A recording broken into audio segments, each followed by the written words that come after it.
un bras de fer entre l'OTRAF et l'UCRB et ce sont les consommateurs burkinabés qui trinquent. Ils sont à la recherche depuis hier de carburant dans les stations d'essence prises d'assaut. Une pénurie pointe à l'horizon après la grève générale lancée par les chauffeurs routiers. Un concours de jeux vidéo se termine dans un bain de sang à Jacksonville en Floride aux États-Unis quand l'un des participants a ouvert le feu sur les autres joueurs, faisant 2 morts et de nombreux blessés. Mesdames, Messieurs, bonjour, bienvenue au journal. Tout d'abord, la teneur de ce communiqué de presse de la direction de la communication de la présidence du Faso.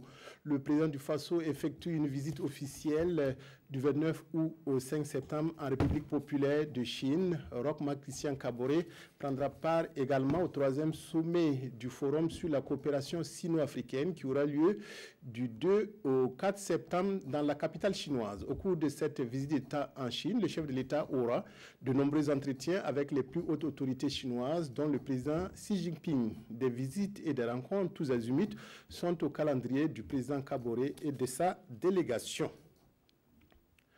Recoller les morceaux entre militants du mouvement du peuple pour le progrès dans la commune de Komsilega, à l'est de Ouagadougou. Objectif des rassemblements qui a eu lieu hier. Les principaux responsables du parti majoritaire ont appelé à la mobilisation et à l'unité au sein du parti dans cette commune rurale. Il s'agit de faire table rase des bisbilles du passé. Reportage Rasmane Zoundi, Vincent Kendrebeo. Le mouvement du peuple pour le progrès resserre ses rangs dans la commune rurale de Komsilega. Au cours de cette assemblée générale, il est question de réconciliation entre les militants du MPP après des tensions qu'a connues ce parti au plan local. C'est une assemblée générale de réconciliation. Nous avions des problèmes entre militants MPP et Komsilega et je crois qu'après une introspection, l'entente est revenue. Devant les premiers responsables du parti, les militants se donnent encore la main et réaffirment leur adhésion totale au parti présidentiel. À partir d'aujourd'hui, les divisions au sein du parti dans la commune sont terminées et nous allons travailler pour des victoires futures. Pour ce faire, l'ensemble des militants des 36 villages de la commune doit rester mobilisé et mettre la main à la pâte selon les responsables locaux du parti. La commission ad hoc a fait des recommandations dont l'application vient de commencer par cette rencontre. Nous allons sillonner l'ensemble des 35 autres villages de la commune pour porter le message de réconciliation. Majoritaire au conseil municipal avec 41 conseillers, le MPP avait connu une crise interne dans la formation de l'exécutif local. Toute chose qui avait profité à l'opposition, notamment l'UPC qui dirige la commune. Et avec cette assemblée générale, les militants du MPP veulent tourner la page et travailler à d'autres exploits du parti dans cette localité. Acte de solidarité du ministre des Affaires étrangères lors de son séjour samedi dernier à Djibo dans le Soum. Au cours de sa visite, Alpha Bari a apporté sa contribution aux personnes vulnérables que sont les femmes en situation difficile pour qu'elles traversent la période de soudure. 5 tonnes de petits milles et 10 tonnes de tourteaux ont été remises aux femmes de Djibo. Pamatrogo Janzongo, Olopoda. Le ministre Alpha Bari tend la main aux femmes en situation difficile dans la province du Soum. En cette période de soudure, ce sont 5 tonnes de vivres et 10 tonnes d'aliments pour bétail que le chef de la diplomatie burkinabé vient d'offrir à la coordination des associations féminines de la province. Nous avons identifié 1200 femmes qui vont en tout cas être assistées en un temps soit peu pour cet appui qu'a apporté nos frères qui sont au niveau de Ouaga. Le besoin exprimé est évalué à 120 tonnes dans la province du Soum, qui fait partie des 22 provinces en situation de déficit céréalier. Et le geste posé en ce jour sonne comme un appel à la solidarité. Par le passé, depuis qu'on était enfant, on voyait les parents venir secourir les populations à ces périodes. Donc aujourd'hui, avec la démarche avec le mot d'ordre que le président Roch et son gouvernement a lancé à soutenir la population, donc l'ensemble des acteurs qui peuvent apporter un tant soit peu un soulagement à ces populations, nous le faisons. En marge de cette activité de remise de dons, Le ministre des Affaires étrangères et de la coopération immortalise son passage dans le Soum à travers une plantation d'arbres. Question d'inciter la jeunesse à planter utile. Après les céréales, intéressons-nous aux produits de consommation périssables comme la tomate, la mangue ou l'oignon dont la conservation nécessite un partage d'expérience. 9 pays de la CEDEAO ont envoyé à Ouagadougou leurs producteurs, transformateurs et techniciens pour échanger autour des meilleures expériences sur la transformation et la conservation de ces 3 spéculations. Les techniques iront du processus de cueillette jusqu'à la transformation en passant par le transport. Paul-David Bambara, Zalis Sanfo. C'est un rendez-vous du donner et du recevoir pour améliorer les techniques de conservation et de transformation de la mangue, de la tomate et de l'oignon. Venus de 9 pays membres de l'espace CEDEAO, ces transformateurs, producteurs et techniciens vont mettre en commun leur expérience pour tirer meilleur parti de ces 3 spéculations. Nous faisons de la recherche pour le développement, donc il faut qu'à chaque fois les résultats de la recherche servent à améliorer notre système de production, donc notre économie. Donc c'est sûr qu'une bonne collaboration sous-régionale, scientifique, technique et technologique, c'est un avantage comparatif. C'est la CEDEAO, à travers son programme de productivité agricole en Afrique de l'Ouest PPAO, qui est à l'origine de cette rencontre de Ouagadougou. Après 10 jours de formation, tous ressortiront ici avec les bonnes pratiques en matière de cueillette, de manutention, de transformation et de conservation de la tomate, de l'oignon et de la mangue. L'amélioration des conditions de vie des personnes détenues évoquée par une rencontre organisée par l'ONG Humanité, représentant de la société civile, des collectivités et des communautés, se penche sur le dispositif territorial d'accompagnement social personnalisé, un dispositif pour améliorer les conditions de détention des prisonniers et favoriser leur réinsertion post-carcérale. Issa Kafando, Nathalie Savargo. Ils sont des représentants de la société civile, des collectivités et des communautaires engagés avec le projet formation et réinsertion des personnes détenues.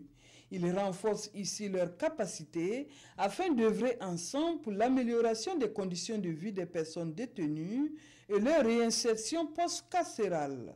L'objectif de la formation, c'est de pouvoir faire le lien entre un milieu fermé, les maisons carcérales, et un milieu ouvert, la société, pour que des personnes détenues qui ont purgé leur peine puissent se réinsérer, ne pas revenir en prison, puissent se réinsérer.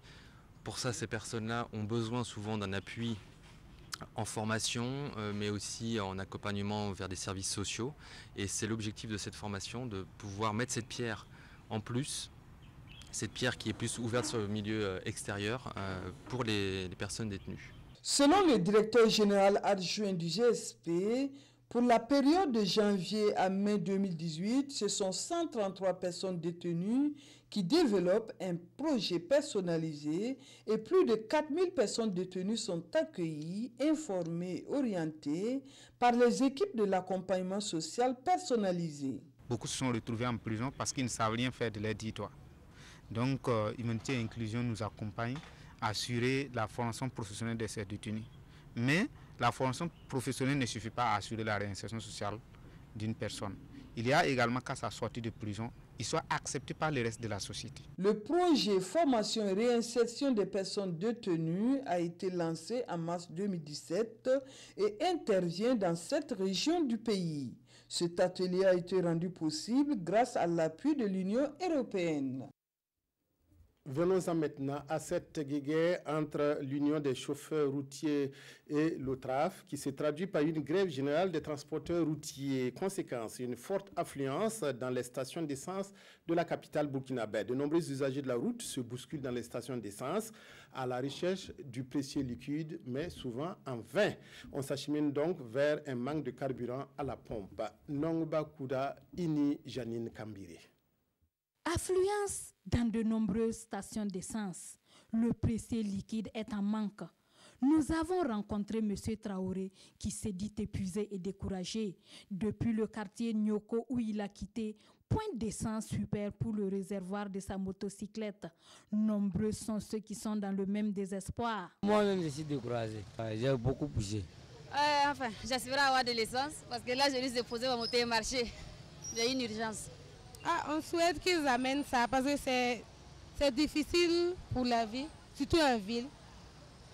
Sans carburant, on ne peut rien faire. Bon, ça fait la 3e station apparemment. Et puis il n'y a pas de carburant. Je ne sais pas c'est quel défaut, mais c'est à cause de quoi qu'il n'y a pas de carburant. Malheureusement, dans les stations, seule l'essence diesel est disponible. Certains ont recours à l'essence vendue dans des bouteilles. Mais à quel prix? Je suis venu en banque. Je suis en panne de on a dit qu'il n'y a plus d'échange. Qu'ils soient en grève pour 72 heures. Non, il y a de la spéculation. Le litre fait déjà 1000 francs. Qu'ils puissent trouver une solution rapidement. Surtout comme c'est la période des concours là.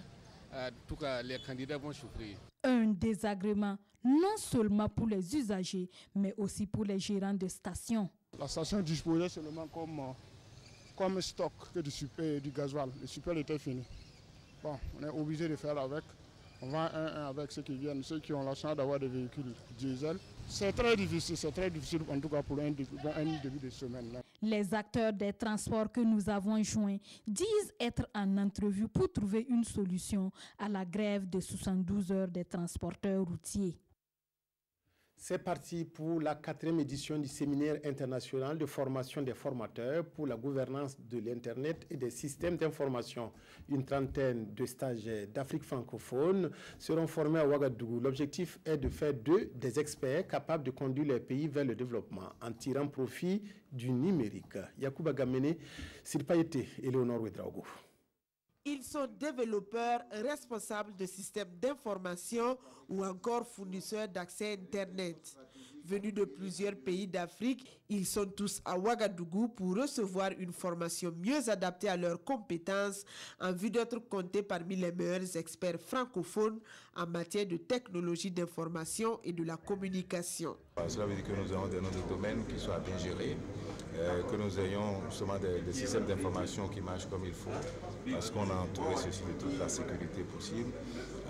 C'est aussi la possibilité de faire en sorte que tout le monde soit conscient, puisqu'on est tous aujourd'hui sur Internet, sur WhatsApp, sur ce que vous voulez.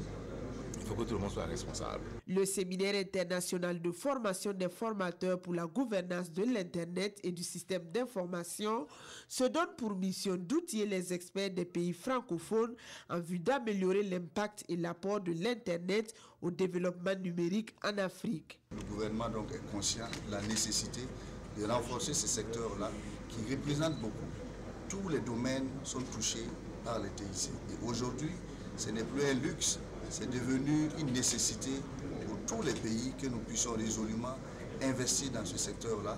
Le Premier ministre burkinabé, à travers son représentant, a appelé les experts venus du monde entier à partager leurs expériences avec les stagiaires francophones pour qu'ils soient les vecteurs du changement de l'Afrique qui pourra tirer profit du numérique pour accélérer son développement. Encore une fusillade aux États-Unis. Elle a eu lieu hier à Jacksonville, en Floride. Au cours d'un jeu vidéo, l'un des joueurs a ouvert le feu sur les autres, faisant 2 morts et plusieurs blessés. Le tireur s'est donné ensuite la mort. Un nouveau drame qui survient 6 mois après la tuerie de Parkland et qui avait fait 17 morts. Selon les médias locaux, le tireur de Jacksonville en Floride aurait commencé à tirer sur les autres joueurs juste après avoir perdu. Les témoins présents sur place racontent ce qu'ils ont vu et entendu. Nous avons entendu un coup de feu, ça ressemblait à un bruit de ballon. Puis nous en avons entendu un deuxième, un troisième, un quatrième. Après on s'est mis à terre et c'est là que tous les autres ont commencé à sortir pour sauver leur vie. Des cris, des tirs, j'ai entendu des coups de feu, vu des gens courir, se bousculer les uns et les autres et sortir de là. Une chose comme celle-ci peut arriver n'importe où, mais ça ne devrait pas être le cas. Ça ne devrait pas arriver. Peu importe notre âge, on devrait pouvoir aller dans un lieu public et pouvoir passer un bon moment et se sentir comme chez soi. Cette nouvelle fusillade pourrait relancer le débat sur les armes à feu aux États-Unis. Le lancement des concours directs de la fonction publique et l'inhumation des 2 dernières victimes de terrorisme au Burkina sont les sujets phares à la une des journaux de ce lundi. Les quotidiens reviennent sur le nombre élevé de candidats, plus d'1 million, qui se bousculent au portillon de la fonction publique. La revue de presse avec Abdoulaye Zongo. Une aiguille dans une botte de foin, tel demeure, selon Aujourd'hui au Faso, le dilemme à résoudre par 1 300 000 candidats à l'assaut total de 6 668 postes, soit arithmétiquement parlant, 195 personnes pour une place à la fonction publique. Face à ce chiffre stratosphérique, le gouvernement innove, selon le journal Le Quotidien, à travers la déconcentration sur l'ensemble des 13 régions, l'inscription en ligne pour certains concours et l'introduction de la correction électronique. Et le gouvernement sans délecte rapporte Aujourd'hui au Faso, je cite, « L'année dernière, il nous a fallu 368 millions pour la correction et cette année, avec 100 millions de francs CFA, nous pourrons le faire grâce à la correction électronique. » En attendant, Citoyen souligne que ces candidats frappent à la porte et affichent un certain calme olympien. Et l'Express du Faso d'ajouter, ils rêvent tous de la fonction publique, sauf que s'en afflige notre confrère, par ailleurs, car la date du 29 août est fixée pour le début des épreuves de la session spéciale CEP BPC Bac et du coup, il faut faire le choix entre passer l'examen spécial et tenter sa chance à la fonction publique. Ces candidats, conclut l'Express du Faso, sont donc pénalisés. Pénalisé aussi, le trafic l'était hier matin à Ouagadougou à cause d'un arrêt de travail observé par les chauffeurs routiers, explique les éditions Le Pays. Pour protester contre la mauvaise gestion du fret burkinabé au niveau des ports, ainsi Ouagadougou, poursuit notre confrère, a été asphyxié sur certaines de ses artères par le stationnement de longues files de véhicules remorques. Terminons par une note plus triste. Ouagadougou s'est figé vendredi passé le temps de rendre un hommage commun et mérité à la fois à deux de ses illustres fils tombés les armes à la main. Jean de Dieu Bado et Aristide Bonzi, sa triste Lops, dernière victime du terrorisme, se reposent désormais à Gounguin, sous la terre qui leur a vu naître et croître. C'est tout pour cette édition de 13h. Merci de votre aimable attention à la RTB. Excellent après-midi.